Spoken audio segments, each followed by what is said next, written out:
Welcome dear rockers, कैसे हो आप सभी। तो आज हम लेकर आ गए आपके लिए एक बायोपिक यानी कि रियल लाइफ पर आधारित एक motivational feel good sports drama. और इसकी स्टोरी और मेकिंग इतनी बढ़िया है कि हम इसका कोई वन लाइनर नहीं देना चाहेंगे क्योंकि इसको किसी इंट्रोडक्शन की भी जरूरत नहीं है। वाइल तो आइए देखते हैं 2016 में रिलीज हुई इस मूवी को जिसका नाम है क्वीन ऑफ द कैटवे। और इस मूवी की डायरेक्टर कोई और नहीं, मीरा नायर है, जिन्होंने इस्लाम बॉम्ब में मिसिसिपी मसाला और नेम सिक जैसी मूवीज डायरेक्ट की है। तो कहानी की शुरुआत 2011 में होती है जब एक बहुत ही बड़े चेस कंपटीशन के फाइनल्स को दिखाते हैं। इस कंपटीशन के सारे राउंड्स में जीतकर अपने फाइनल गेम के लिए तैयार हो रही एक लड़की, यही है दोस्तों हमारी कहानी की हीरोइन। और फाइनल्स होने की वजह से वो काफी नर्वस भी दिखती है, लगता है काफी प्रेशर है। उसका कोच जिसका नाम रॉबर्ट है वो कहता है कि देखो अगर ये फाइनल कोई जीत सकता है तो वो सिर्फ और सिर्फ तुम हो, इसलिए टेंशन की कोई जरूरत नहीं है, कॉन्फिडेंट खेलो, कब तो तुम्हें जीतना होगा। इस पर वो थोड़ा रिलैक्स फील करती है और कॉन्फ्रेंस के साथ अपने फाइनल्स में अपने ओपोनेंट के सामने जाकर बैठ जाती है शान से। वह यहाँ से 4 साल पहले यानी कि 2007 का सीन दिखाया जाता है।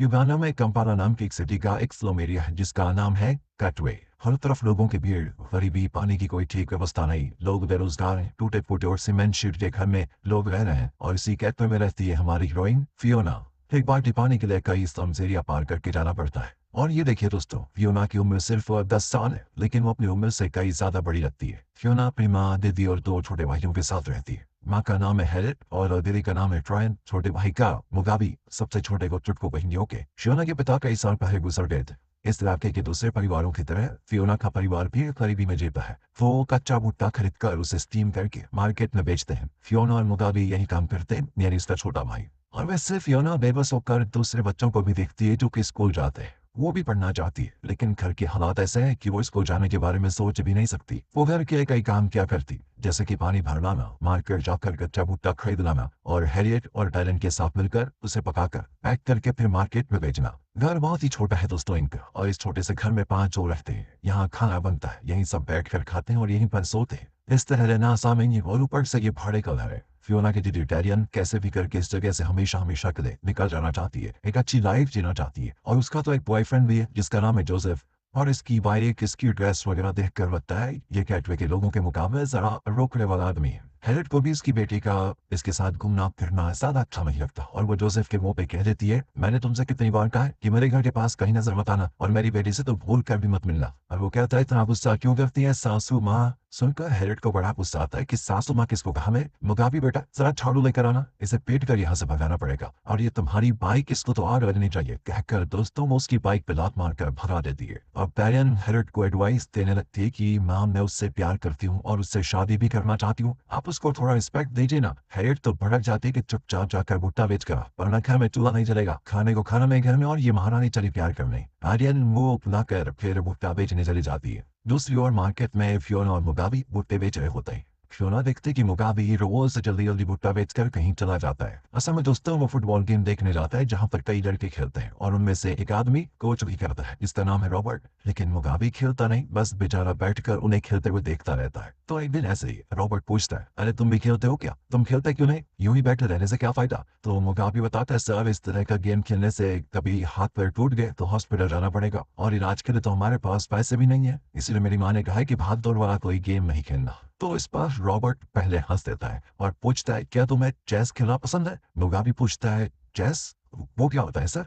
देखो चेस एक माइंड गेम है जिसमें उछल कूद करने की भी जरूरत नहीं है, बस दिमाग लगाना होता है, बहुत इंटरेस्टिंग गेम है। मैं सिर्फ फुटबॉल ही नहीं चेस भी सिखाता हूँ, तुम चाहो तो आकर सीख सकते हो, ऐसे नहीं लगेंगे इसमें। इस पर मुगाबी और उसके दोस्त कहते हैं, ठीक है सर, हम रोज अपना काम खत्म करके यहाँ पर जरूर सीखने आएंगे। अगले दिन जब भी मुगाबी भुट्टा बेचकर जल्दी जल्दी कहीं जाता है तो फियोना उसके पीछे पिच जाती है ताकि देख सके कि ये रोज कहाँ जा रहा है। एंड तब वो देखती है कि एक छोटी सी जगह पे कुछ बच्चे बैठकर एक आदमी से कुछ सीख रहे हैं। असल में यही है कोच रॉबर्ट का छोटा सा चेस ट्रेनिंग स्कूल, जहाँ वो बच्चों को फ्री में चेस खेलना सिखाता है। वैसे ये रॉबर्ट है ना, एक बड़ी कंपनी में इंजीनियर की नौकरी करने के लिए ट्राई कर रहा है, और जब तक उसकी नौकरी नहीं लग जाती वो गरीब बच्चों को जो बड़े बड़े कोचेस की फीस नहीं दे सकते लेकिन गेम में इंटरेस्टेड होते हैं और टैलेंटेड है, उन्हें फ्री में फुटबॉल और चेस खेलना सिखाता है। फियोना अंदर झांकती है तो समझ आई पाती कि बच्चे बैठकर यहाँ पर कर क्या रहे हैं और रॉबर्ट उनको क्या सिखा रहा है। तो रॉबर्ट फियोना को देख लेता और कहता है, बेटी तुम बाहर क्यों खड़ी हो, अंदर आ जाओ। फियोना को जरा संकोच तो होता है, लेकिन अंदर आ जाती है वो। और वो जैसे अंदर आती है ना, तो बाकी बच्चे उसे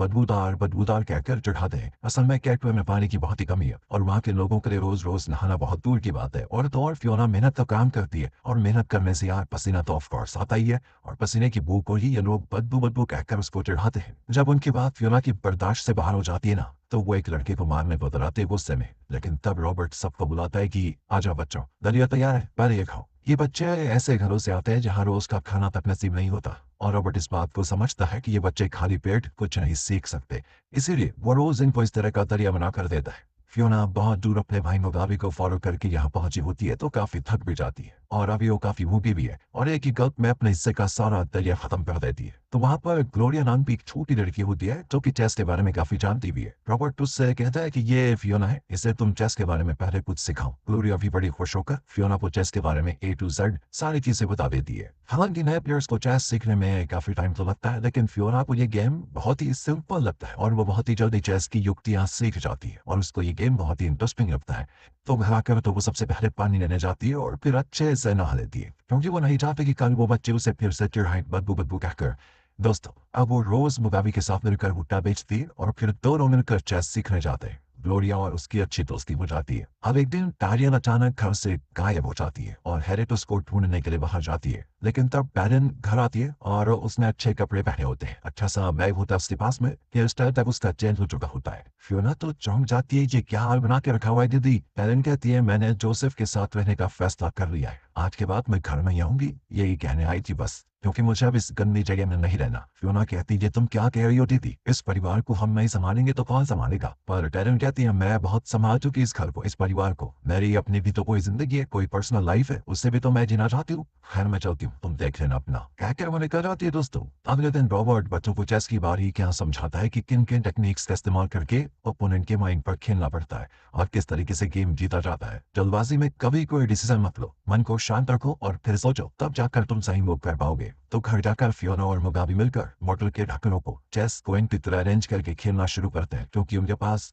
असली चेस लाने के पैसे नहीं थे, और क्योंकि मुगाबे फियोना से ज्यादा एक्सपीरियंस है, हर बार वही जीतता है। जब वो उठकर चला जाता है ना, तो फियोना चेस बोर्ड को बड़े ध्यान से देखती है कि ये जीत कैसे गया, अगर मैं दूसरा मूव करती तो मुगाबे का मूव कैसे चेंज होता। इस तरह मतलब वो अपने दिमाग में इमेजिनेशन करने लगती है, अगर ऐसा होता तो वैसा होता तो ये होता। दूसरी ओर रॉबर्ट को दिखाते हैं जिसकी वाइफ एक टीचर है और इनका एक प्यारा सा बच्चा भी है। जब तक रॉबर्ट को अच्छी से नौकरी नहीं मिल जाती, तब तक उसकी वाइफ की सैलरी पर ही ये घर चलता है। एक दिन की बात है, न्यूज़पेपर में किसी बड़ी कंपनी में इंजीनियर की पोस्ट का एड छपा होता है। रॉबर्ट सीधे बिना टाइम वेस्ट किए उस कंपनी में जाकर इंटरव्यू अटेंड करता है। फुटबॉल और चेस के अलावा रॉबर्ट पढ़ाई में भी काफी अच्छा परफॉर्म करता था और बहुत ही टैलेंटेड स्टूडेंट था। ऐसे किसी बड़ी कंपनी में काम करना उसका सपना था। इंटरव्यू काफी अच्छा जाता है और मैनेजर कहता है कि तुम्हें ये नौकरी मिल गई समझो, लेकिन तुम्हें पोस्टिंग मिलने में कम से कम 4 महीने तो लगेंगे ही, लेकिन हमें तुम जैसे एक टैलेंटेड आदमी की सख्त जरूरत, इसलिए तुम तैयार है ना, हम तुम्हें इन्फॉर्म कर देंगे कि कब ज्वाइन करना है। सुनकर रॉबर्ट को बहुत खुशी होती है, क्योंकि वो काफी टाइम से नौकरी चाह रहा था। कुछ दिन बीत जाते हैं और अब फियोना चेस में बहुत ही आगे बढ़ चुकी होती है। उसे इस गेम का मतलब प्यार हो जाता है इस गेम से। वहाँ जितने भी बच्चे सीख रहे होते हैं उन सब में फियोना बेस्ट होती है। तो एक दिन की बात है, इस कोचिंग क्लास में जो उनका सबसे सीनियर है, उसी को फियोना एक मैच में हरा देती है, वो भी बहुत ही कम समय में।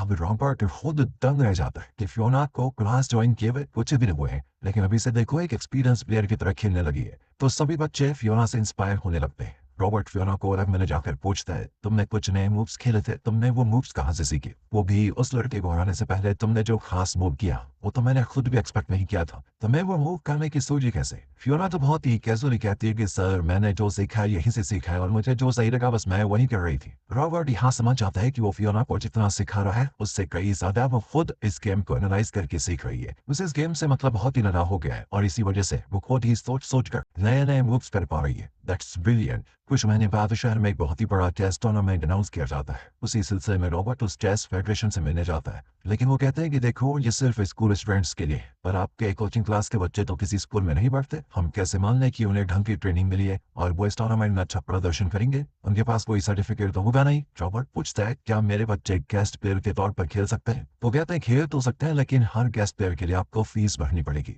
रॉबर्ट की समझ नहीं आता कि वो क्या करे, क्योंकि फीस की रकम वो नहीं दे पाएगा। लेकिन नहीं, रॉबर्ट फैसला कर लेता है कि वो कैसे भी करके अपने बच्चों को यानी अपनी कोचिंग क्लास के बच्चों को इस टूर्नामेंट में खेलने का मौका जरूर दिलवाएगा। तो वैसे वो कुछ फुटबॉल टूर्नामेंट्स भी खेलता है जिसमें विनिंग टीम्स को प्राइज मनी दिया जाता है और बेस्ट प्लेयर को अलग से एक रकम मिलती है। इस तरह फुटबॉल खेलकर वो एक बहुत ही अच्छी खासी रकम इकट्ठा कर लेता है और फेडरेशन में जाकर दे देता है, जिससे कि उसके 20 प्लेयर्स गेस्ट के तौर पर उस चेस टूर्नामेंट में खेल पाएंगे। लेकिन जब उसकी वाइफ को पता चलता है तो वो रॉबर्ट पर बरस पड़ती है, क्योंकि कुछ साल पहले एक फुटबॉल टूर्नामेंट में रॉबर्ट गिर गया और उसके पैर में काफी सीरियस चोट आ गई थी और वो तो एक सर्जरी हुई। उसके बाद जाकर रॉबर्ट सही हुआ। डॉक्टर ने मना भी किया था कि आइंदा फुटबॉल मत खेलना, लेकिन फुटबॉल रॉबर्ट का पैशन है, जिस वजह से वो बच्चों को कोचिंग देने लग गया था, जो कि उसकी वाइफ जानती थी। पर क्योंकि वो सिर्फ कोचिंग करता था, खुद नहीं खेलता था, तो उसकी वाइफ ने उसे कुछ कहा नहीं। पर अब रॉबर्ट ने टूर्नामेंट खेला तो वो गुस्सा हो जाती कि अगर तुम्हारा पैर फिर टूट जाता तो हम क्या करते।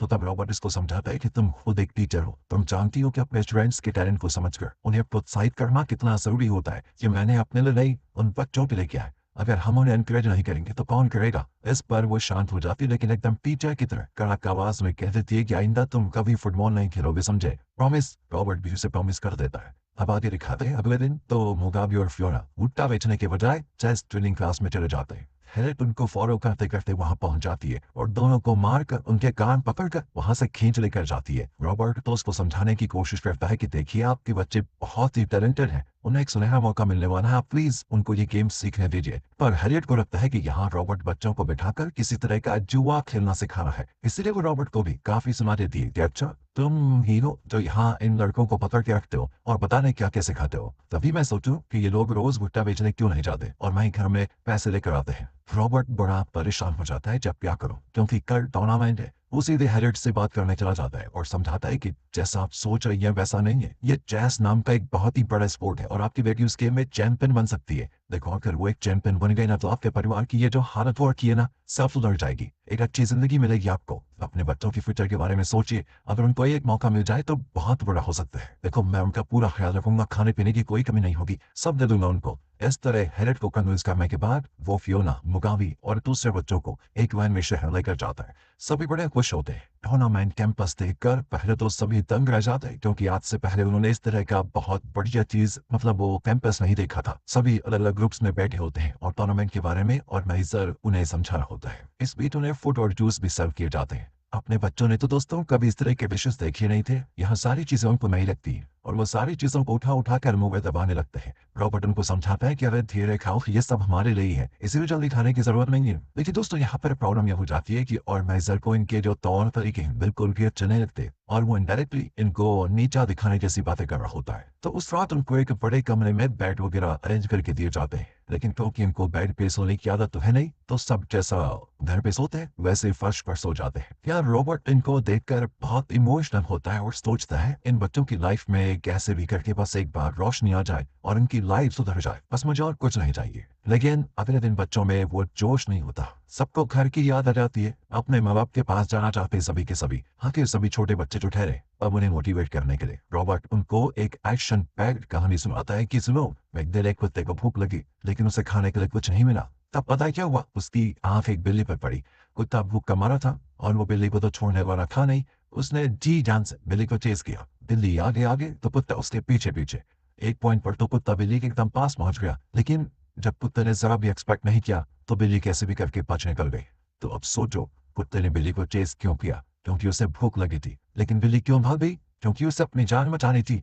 हम लोग उस बिल्ली की तरह हैं और उस कुत्ते की जगह पे हैं वो स्कूल के स्टूडेंट्स, उनकी एक दिन की भूख के लिए क्या हम अपनी जान दे दें? नहीं, अगर वो इस टूर्नामेंट को हार भी गए तो उन्हें और भी कई मौके मिलेंगे, लेकिन हमारे लिए तो ये मौका मिलना इम्पॉसिबल है दोबारा।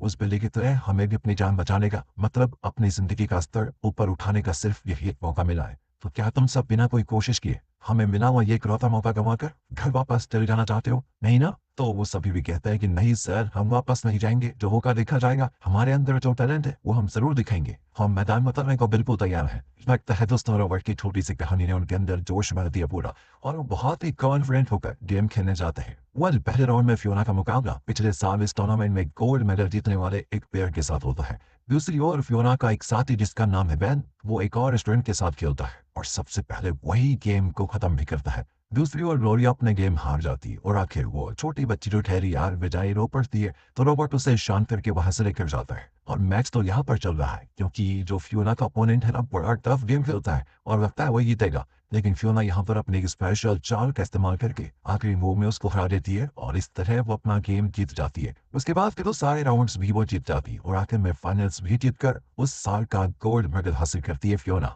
एंड यहाँ पे रॉबर्ट को इतनी खुशी होती है ना कि शायद आप सोच भी नहीं सकते दोस्तों। बिना किसी फॉर्मल क्वालिफिकेशन के ये बच्चे इस लेवल पर पहुंचे और फियोना ने टूर्नामेंट भी जीत लिया। ये अपने आप में बहुत बड़ा अचीवमेंट था। बच्चे तो खुशी के मारे चिल्लाते हुए टूर्नामेंट वेन्यू से बाहर निकलते हैं। अब वापस घर आने के बाद रोज की तरह यहाँ फियोना और मुगाबी भुट्टा बेचने जाते हैं, लेकिन वहाँ मुगाबी का एक्सीडेंट हो जाता है जिसमें एक बाइक वाला उस पर गाड़ी ठोक देता है। मुगाबी बेचारा बेहोश। फियोना तो घबरा जाती है, लेकिन दोस्तों ये ऐसी जगह है जहाँ ना एम्बुलेंस आता है और ना ही कोई और गाड़ी। खुशकिस्मती से वहाँ जोसेफ अपनी बाइक में आ जाता है और वो मुगाबी और फियोना को तुरंत हॉस्पिटल लेकर जाता है। फिर वहाँ पे उसका इलाज वगैरह होता है। उसको ज्यादा चोटें तो नहीं आई होती, कुछ देर में उसे डिस्चार्ज कर दिया जाता है। लेकिन अब प्रॉब्लम यह है इनके पास हॉस्पिटल की फी देने के भी पैसे नहीं होते, तो मजबूरन वो चुपके से मुगाबी को घर लेकर आ जाते हैं। लेकिन यहाँ पर एक और नई मुसीबत खड़ी होती है। घर की ओनर इनको घर में घुसने नहीं देती क्योंकि इन्होंने पिछले 3 महीनों से भाड़ा नहीं दिया। तो कहती है पूरे 3 महीने का भाड़ा मेरे हाथ में लेकर फिर अंदर जाओ, वरना सामान लेकर अभी क्या भी निकल जाओ। हेड तो बहुत विनती करते कि बच्चों को चोट लगी, इस हालात में उसको लेकर हम सब कहाँ जाएंगे, बस थोड़ी और मोहलत दे दो, हम पैसे दे देंगे आपके। लेकिन मकान मालिक को जरा भी तरस नहीं आता और वो खुद इनके सामान वगैरह को बाहर फेंक देती है और कहती है अब इस घर में कदम मत रखना। हेड बेचारी रो पड़ती है कि अब इन बच्चों को लेकर मैं कहाँ जाऊंगी। बेबस होकर वो सामान लेकर चलने लगते हैं और सच में यार उनकी समझ में नहीं आता कि वो कहाँ जाएं, क्या करें, कैसे जिएंगे। अब तो कुछ दूर पर एक शर्ट जैसी जगह होती है, लगता है जी कोई कचरे का ढेर है, लेकिन अब इनके पास और कोई चारा भी तो नहीं है। वो वहीं रात बिताने का फैसला करते हैं। सबसे छोटे बच्चे को वहीं एक और लगा देते हैं। अगले दिन फियोना के परिवार के बारे में जानकर रॉबर्ट फियोना को देखने आता है और फियोना से कहता है कि जिंदगी ऐसी होती है फियोना, वो हमें अनगिनत मुसीबतें देगी, तकलीफ देगी, लेकिन हमें हार नहीं माननी है। हालात चाहे जैसे भी हो, तुम अपने गेम पे फोकस करो, वही तुम्हें ऊंचाइयों तक पहुंचाएगा। फियोना कहती है सर कहना बड़ा आसान होता है, लेकिन मेरी जिंदगी जी कर तो देखिए, तब आपको पता चलेगा। रॉबर्ट कहता है कि तुम्हें क्या लगता है कि मैंने बुरे दिन नहीं देखे?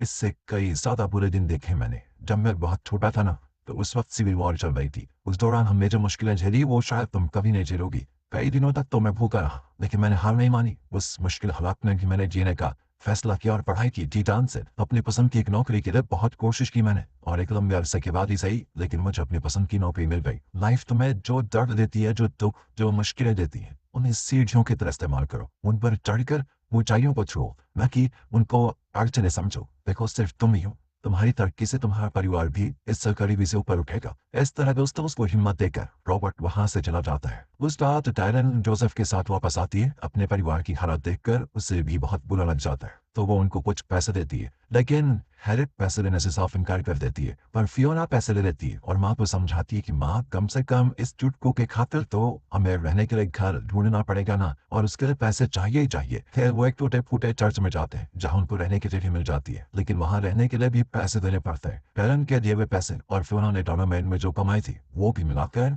वो सब देखकर चर्च में रहने लगते हैं। इसके बाद तो फियोना कई चेस टूर्नामेंट्स में खेलती है और हर टूर्नामेंट जीतती है, बहुत ही बढ़िया तरीके से हारती है। अब वो काफी फेमस भी हो जाती है। न्यूज़पेपर्स में छपता है कि कैटवे की एक लड़की अच्छे से अच्छे चैंपियंस को अपने टफ मूव्स के जरिए हरा रही है चेस में। पर जब भी फियोना को वक्त मिलता है ना, तो वो रॉबर्ट के घर जाकर उसकी वाइफ जो कि उसकी टीचर है उनसे पढ़ना लिखना भी सीख जाती है। ऐसे में एक दिन वो सूडान के इंटरनेशनल चेस टूर्नामेंट में खेलने के लिए हो जाती सिलेक्ट। तो रॉबर्ट फियोना और उसकी माँ को ये खुशखबरी देता है और बताता है कि अगर फियोना वो टूर्नामेंट जीत गई तो उसे स्कूल में पढ़ने के लिए स्कॉलरशिप मिलेगा और एक अच्छे से स्कूल में फियोना पढ़ पाएगी, उसका फ्यूचर बहुत ही अच्छा हो जाएगा। हर सुनकर बहुत इमोशनल हो जाती है कि मेरी बेटी मेरी तरह तकलीफों भरी लाइफ ना जिएगी। मैं यही चाहती हूँ आप रॉबर्ट हमारे लिए जो कर रहे हैं ना, उसके लिए पता नहीं मैं आपका शुक्रिया अदा कैसे करूँ। अब अगले सीन में रॉबर्ट फियोना और अपने बाकी स्टूडेंट्स में से 3 को लेकर सूडान जाता है, क्योंकि फियोना के अलावा ये बच्चे भी सिलेक्ट हुए थे। और पहली बार सब फाइट में जा रहे होते हैं, बहुत ही एक्साइटेड होते हैं सब। जब फाइट ऊपर उठते हैं ना, तो वो पूछते हैं कि सर क्या हम स्वर्ग में पहुंच गए? हमारे चारों तरफ और नीचे बादल नजर आ रहे हैं।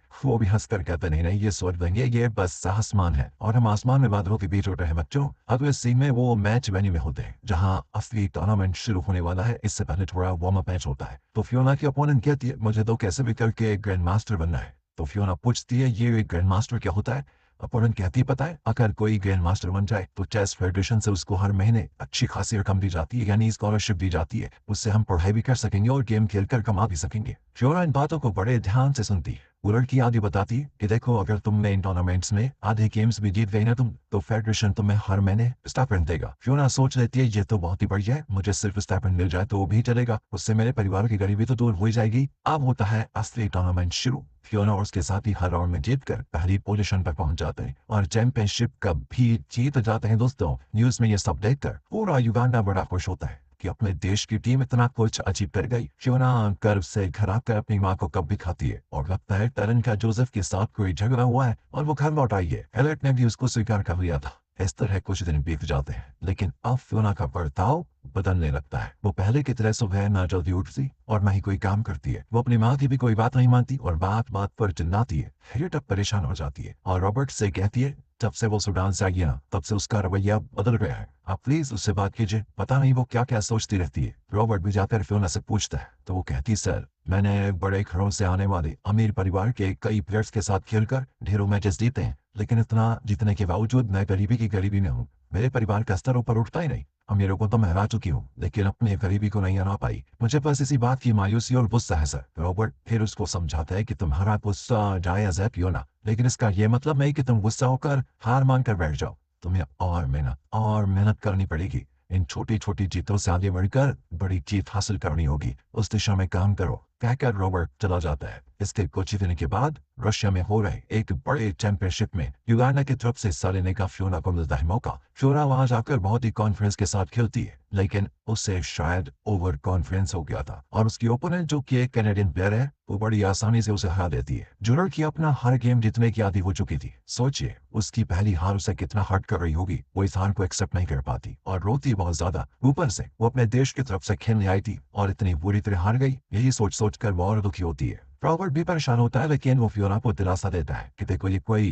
युद्ध नहीं है फियोना, ये गेम है और गेम में हार जीत तो चलती रहती है। हार को एक्सेप्ट करो और उससे सीख कर आगे बढ़ो। फिर वो वापस कैटवे आ जाते हैं, लेकिन अब फियोना टूट चुकी थी बेचारी और उसका चेस पर से इंटरेस्ट उठ जाता है। वो फैसला करती है कि आइंदा कभी चेस खेलूंगी नहीं, लेकिन कैटवे के लोग उसे मायूस होने नहीं देते, बल्कि हर कोई उसे मोटिवेट करता है कि तुम इस बार भले ही हार गई जो, लेकिन कभी कोशिश करना मत छोड़ना, हमें तुम पर पूरा विश्वास है। और जब आसपास के लोग उसको इतना एनकरेज करते हैं तो उसकी उम्मीदें बनी रहती है। ऐसे में एक दिन की बात है, फियोना की माँ बाहर गई होती है। फियोना और मुगारी भी चर्च में नहीं होते। हैरियट अपने सबसे छोटे बेटे को टैरन के पास छोड़कर गई थी बाहर। इतने में जोसेफ आता है और टैरन उसके साथ भागकर घूमने जाना चाहती है, तो वो छोटे भाई से कहती है मैं जल्दी आ जाऊंगी, कहीं मत जाना, झूले मेरे पे रहना, कहकर वो जोसेफ के साथ बाहर चली जाती है। इस बीच होता यह बारिश बहुत तेज हो जाती है। अब क्योंकि ये टूटा हुआ चर्च है तो अंदर पानी आने लग जाता है। इतना ही नहीं, उस इलाके में बाढ़ आ जाती है और सारा पानी चर्च के अंदर आ जाता है। जुट को पानी में फंस जाता है। इतने में हैरियट वापस आ जाती है और अपने बच्चे को पानी में डूबते देखकर उसकी सांस रुक जाती है। जैसे तैसे उसे उठाकर वो बाहर लाती है और जब टैरन लौटती है तो वो उसको इतना मारती है ना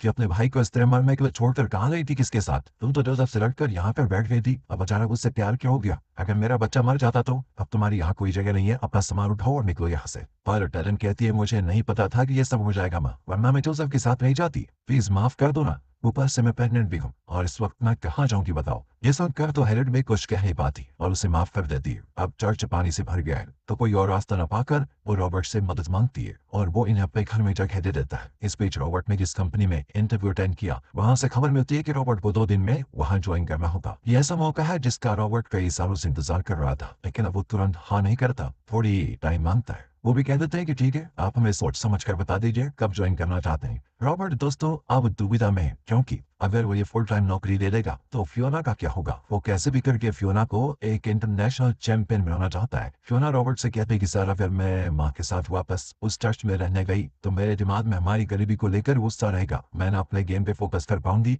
और ना ही अपनी पढ़ाई पर। इसीलिए जब चर्च से पानी बह जाएगा और माँ वापस चर्च में रहने जाएगी तो क्या मैं कुछ दिनों के लिए आपके घर में रह सकती हूँ? रॉबर्ट कहता है तुम खुशी से यहाँ जितने दिन चाहो रह सकते हो, कोई दिक्कत नहीं है। इतना ही नहीं दोस्तों, रॉबर्ट फियोना और मुगाबी को अपनी वाइफ के स्कूल में एडमिशन भी दिलवा देता है। दोनों स्कूल यूनिफॉर्म पहनकर स्कूल जाते हैं और काफी खुश नजर आते हैं। स्कूल के बाद मुगाबी माँ के पास आ जाता है और फियोना रॉबर्ट के घर। रॉबर्ट की वाइफ फियोना को अपनी बेटी की तरह मानती है। तो एक दिन की बात है, रॉबर्ट फियोना से कहता है तुम मेरे घर में रह रही हो, इसका ये मतलब नहीं कि अपनी माँ को ना देखो, वो बेचारी बहुत ही परेशान है कि तुम उनसे मिलने तक नहीं जाती। आज स्कूल के बाद उनसे एक बार मिल लो, बहुत ही खुश होंगी वो। फियोना भी स्कूल के बाद मार्केट में जाती है जहाँ उसकी माँ हैरियट काम करती है। अब बेटी को इतनी बढ़िया स्कूल यूनिफॉर्म में देखकर हैरियट की तो आंखें और जी भरा जाता है। इनकी जिंदगी में अगर इतने बदलाव आए हैं तो उनकी वजह है रॉबर्ट। मेरे बच्चे जो कुछ नहीं जानते थे उन्हें आपने बहुत कुछ सिखाया, उनको शिक्षा दी, मेरे बेटे की काबिलियत को पूरी दुनिया को बताया। मैं आपका ये कर्ज जिंदगी भर में चुका पाऊंगी। रॉबर्ट भी कहता है, अरे मैं सिर्फ एक जरिया था। आपकी बेटी अपनी खुद की काबिलियत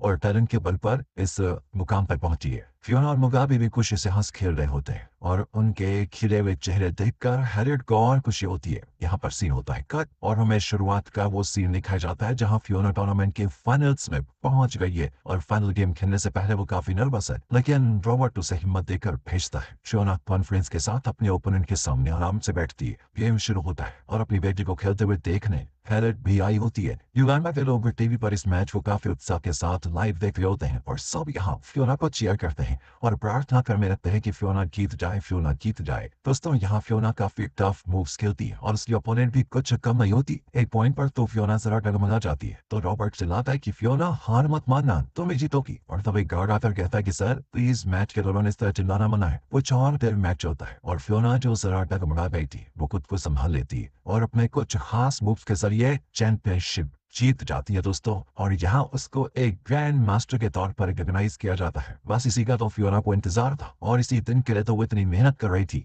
रॉबर्ट की खुशी का भी ठिकाना नहीं होता क्योंकि यही तो उसका भी सपना था कि गेटवे की करीब बस्तियों में वो जिन बच्चों को गेम सिखाता था उनमें से कोई तो इंटरनेशनल चैंपियन बन सके। और आज उसका वो सपना भी पूरा हुआ और उसे पूरा किया फियोना ने। जब फियोना वापस युगांडा आती है ना तो सिर्फ गेटवे के लोग ही नहीं बल्कि पूरा युगांडा उसका जोरों शोरों से स्वागत करता है। टीवी, न्यूज़पेपर्स, मैगजीन्स हर कहीं पे फियोना के फोटोज होते हैं और उसकी जीत के बारे में हर जगह लिखा होता है। वो वर्ल्ड लेवल पे फेमस हो जाती है। चैंपियनशिप जीतकर वो रकम जो मिली थी उससे वो अपने परिवार के लिए एक पहले घर खरीदती है और जब वो अपनी माँ को ये सरप्राइज देती है ना तो हैरियट की खुशी मानो साथ में आसमान पर चली जाती है। उन्होंने सपने में भी नहीं सोचा था कि वो कभी इस तरह का घर खरीद पाएंगी। एलन का बच्चा भी पैदा हो जाता है और सभी मिलकर उस घर में खुशी खुशी रहने लगते हैं और ये सब पॉसिबल हुआ फियोना के टैलेंट और उसकी लगन से। लेकिन उसके टैलेंट को पहचान कर उसे हर मुश्किल में हिम्मत देकर ऊपर उठाया रॉबर्ट ने। एक अच्छा टीचर या कोच अपने स्टूडेंट की लाइफ में किस तरह काया पलट सकते हैं ना, उसका जीता जागता उदाहरण है ये रॉबर्ट। और दोस्तों स्वागत है आपका।